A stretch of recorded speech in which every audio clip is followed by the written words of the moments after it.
मोदी शाह कायर है। दोस्तों, इतिहास गवाह है, इस देश में आंदोलनों से ही बड़ी बड़ी सत्ताओं की चूलें हिली हैं। दिल्ली में चुनाव आयोग की वोट चोरी के खिलाफ प्रदर्शन बड़े आंदोलन में बदल गया। आंदोलन इतना बड़ा हो गया कि 2 सांसदों को अस्पताल पहुंचाना पड़ा। आंदोलन इतना बड़ा हो गया कि भाजपा ने विपक्ष के सारे सांसदों को हिरासत में ले लिया। आंदोलन इतना बड़ा हो गया कि अखिलेश यादव बैरिकेडिंग फांद गए। आंदोलन इतना बड़ा हो गया कि प्रियंका गांधी ने मोदी शाह को कायर कह दिया। मोदी शाह कायर है। दोस्तों, विपक्ष चुनाव आयोग के दफ्तर तक मार्च निकाल रहा था। 25 पार्टियों के सांसद इलेक्शन कमीशन के दफ्तर के लिए संसद से निकल पड़े। जैसे ही ये खबर भाजपा को लगी, दिल्ली में इस 1.5 किलोमीटर के रास्ते में 7 जगहों पर बैरिकेडिंग करके सड़कें ब्लॉक कर दी गई। क्या विपक्ष चुनाव आयोग पर हमला करने जा रहा था? क्या विपक्ष इलेक्शन कमीशन की बिल्डिंग ढहाने जा रहा था? नहीं, ऐसा कुछ भी नहीं है। चुनाव आयोग एक स्वतंत्र संस्था है।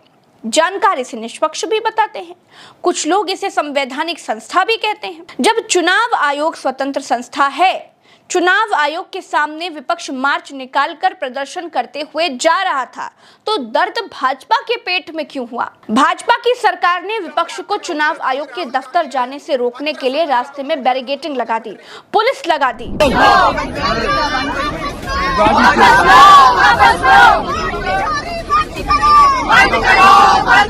दोस्तों, जैसे कौरवों ने अभिमन्यु को रोकने के लिए चक्रव्यूह के 7 द्वार बनाए थे, वैसे ही भाजपा सरकार ने विपक्ष को इलेक्शन कमीशन के दफ्तर ना पहुंचने देने के लिए 7 जगहों पर बैरिकेडिंग कर दी थी। लेकिन दिल्ली पुलिस को नहीं मालूम था कि विपक्ष की शक्ति अब पहले से और भी कहीं ज्यादा बढ़ चुकी है। अखिलेश यादव को कोई रोक सके, आज तक वो बैरिकेडिंग नहीं बनी। अखिलेश यादव भाजपा सरकार की बैरिकेडिंग लांघ गए, बैरिकेडिंग के ऊपर से कूद गए। अखिलेश यादव के बैरिकेडिंग पार करते ही बाकी के सांसद बैरिकेडिंग नाम की बाधा को वैसे ही लांघ गए जैसे हनुमान लंका जाने के लिए समुद्र लांघ गए थे। दोस्तों, राहुल गांधी, प्रियंका गांधी, अखिलेश यादव, डिंपल यादव, इमरान प्रतापगढ़ी, सायोनी घोष, संजना जाटव समेत सैकड़ों सांसद इलेक्शन कमीशन के दफ्तर की तरफ कूच कर रहे थे। खामोश पड़ी दिल्ली की सड़कों पर बहुत समय के बाद आंदोलन की चिंगारी फूट रही थी। भाजपा ने इस अहिंसक और शांतिपूर्ण आंदोलन को दबाने के लिए पुलिस का इस्तेमाल किया। चारों तरफ से रास्तों को ब्लॉक कर दिया गया। रास्ता बंद देख विपक्ष सड़क पर ही धरने पर बैठ गया। राहुल गांधी, प्रियंका गांधी, अखिलेश यादव समेत बाकी सारे सांसद जमीन पर बैठ करके ही चुनाव आयोग की वोट चोरी के खिलाफ प्रदर्शन करने लगे। सच्चाई देश के सामने है और ये जो लड़ाई है ये राजनीतिक नहीं है, ये कॉन्स्टिट्यूशन की लड़ाई है, कॉन्स्टिट्यूशन को बचाने की लड़ाई है, 1 मैन 1 वोट की लड़ाई है। तस्वीर धीरे धीरे और बड़ी होने लगी। चुनाव आयोग चोर है, चुनाव आयोग भाजपा के लिए वोट चुराता है। जब से ये बात घर घर पहुंचने लगी, ना चाहते हुए भी गोदी मीडिया के कैमरों पर आने लगी, तो पुलिस के हाथ पांव फूलने लगे, राजा साहब के सिंहासन डोलने लगे। आदेश आया कि सबको हिरासत में ले लिया जाए। फिर 25 पार्टियों के सारे सांसदों को बस में भरा जाने लगा। बस में भी सांसदों का उत्साह कुछ कम नहीं हुआ। अखिलेश यादव को पुलिस की बस में बिठाया गया। राहुल गांधी, प्रियंका गांधी, डिंपल यादव और बाकी के सांसदों को दूसरी हरी वाली बस में बिठा करके हिरासत में लिया गया।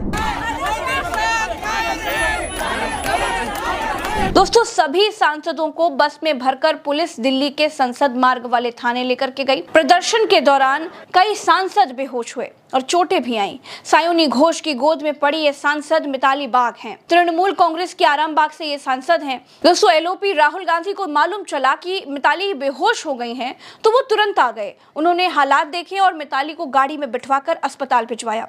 एक और महिला सांसद संजना जाटव का पैर टूट गया, उनको व्हील चेयर पर राम मनोहर लोहिया अस्पताल में भर्ती करवाया गया। दोस्तों, ये सब कुछ सरकार की बर्बरता की वजह से हुआ। दोस्तों, आपको कुछ दिन पहले भाजपा की वो नौटंकी याद आई होगी। इसी संसद में भाजपा ने कहा था कि राहुल गांधी के धक्के से भाजपाई सांसद इतना घायल हो गए थे कि उन्हें आईसीयू में भर्ती कराना पड़ गया था। मोदी फोन पर बात कर रहे थे, लेकिन वोट चोरी के खिलाफ प्रदर्शन से डरी हुई भाजपा के दमनकारी फैसले से महिला सांसद अस्पताल में हैं। प्रधानमंत्री ने पूछा तक नहीं कि क्या हुआ, कैसे हुआ। क्योंकि आप प्रज्ञा का पन्ना देख रहे हैं। क्या हुआ वो हमने आपको बड़े विस्तार से तस्वीरों के साथ दिखाया, लेकिन इस देश की संसद को पिछले 23 साल से कवर कर रहे जेपी आंदोलन को देखने वाले, अन्ना आंदोलन को करीब से कवर करने वाले वरिष्ठ पत्रकार केपी मलिक को भी आज आपको सुनना चाहिए और समझना चाहिए कि चुनाव आयोग की वोट चोरी के खिलाफ शुरू हुआ ये आंदोलन कहां जाकर रुकेगा, क्योंकि दिल्ली तो सिर्फ शुरुआत है। देखिए प्रज्ञा, ये जिस प्रकार की लड़ाई है जो राहुल गांधी ने मुद्दा लिया है, ये आम जनमानस का मुद्दा है। और आम जनमानस जो कहता है कि संविधान ने हमें एक अधिकार दिया है और वो अधिकार वोट का अधिकार है कि मैं सरकार बनाने और सरकार को गिराने का अधिकार रखता हूं, मैं एक आम नागरिक हूं, आम आदमी हूं। उस अधिकार को छीनने का काम भारतीय जनता पार्टी कर रही है। भारतीय जनता पार्टी समाजवादी पार्टी से, कांग्रेस से या किसी दूसरे सियासी दल से सत्ता को छीन रही है, वो ठीक है, सियासी अधिकार उसका है, लेकिन नागरिकों का अधिकार छीनना भारतीय जनता पार्टी को किसने अधिकार दिया है? तो ये लड़ाई जनता की लड़ाई है। ये उस आखिरी जो नागरिक बैठा है, जो बिल्कुल नीचे है, ये उसकी लड़ाई है। और उसकी लड़ाई लड़ने का जो झंडा राहुल गांधी ने उठाया है, राहुल गांधी के इस झंडे के पीछे आपको तमाम लोग दिखाई देंगे और ये बड़ा आंदोलन बनता हुआ दिखाई देगा आपको। वो दिन दूर नहीं है जब चाहे चुनाव आयोग हो, चाहे इस तरह का कोई भी पुलिस बल हो, जो भी आगे आएगा वो उड़ जाएगा। आपको याद करना होगा पुराने दिनों में ऐसी कई बार इस तरह की चीजें हुई हैं। महात्मा गांधी ने शांतिपूर्वक आंदोलन शुरू किया था। हमारे यहाँ आंदोलन किए जाते हैं, किसान आंदोलन बड़े बड़े हुए हैं। महेंद्र सिंह टिकैत ने कितनी हिम्मत दिखाई थी। एक घटना आपको बताता हूँ प्रज्ञा जी, महेंद्र सिंह टिकैत ने नरसिंहा राव से सीधे पूछ लिया था, उनके ऊपर चीनी घोटाले के आरोप लगे थे और उसमें कहा गया था कि नरसिंहा राव की सरकार में 100 करोड़ के चीनी घोटाला हुआ है। तो महेंद्र सिंह टिकैत प्रधानमंत्री से जब मिलने गए, किसानों का प्रतिनिधिमंडल गया, तो क्योंकि चीनी किसान का मुद्दा है, तो उन्होंने सीधे पूछ लिया कि आपने 100 करोड़ का घोटाला कर लिया, आपको शर्म नहीं आई? तो क्या आज किसी ऐसे नेता की हैसियत है कि प्रधानमंत्री से पूछ सके? क्योंकि नेता भी बिकाऊ हो गए, चाहे वो किसान नेता हो चाहे दूसरे नेता हो। तो इसलिए नेताओं की लड़ाई अब ये नहीं रह गई है, अब ये जनता की लड़ाई शुरू हो गई है। और राहुल गांधी ने बॉल जनता के पाले में फेंक दी है। और राहुल गांधी ने खाली प्रेस कॉन्फ्रेंस करके, खाली तथ्य देके नहीं छोड़ा है। राहुल गांधी ने एक वेबसाइट बना दी है, वो मिस कॉल मांग रहे हैं, वो लोगों का समर्थन मांग रहे हैं, वो इसको जन आंदोलन बनाना चाहते हैं। वो ये कहते हैं अगर सच्चाई है तो आप ही निर्णय करो। और ये बात हर एक व्यक्ति के गले उतर रही है कि गड़बड़ कहीं ना कहीं है।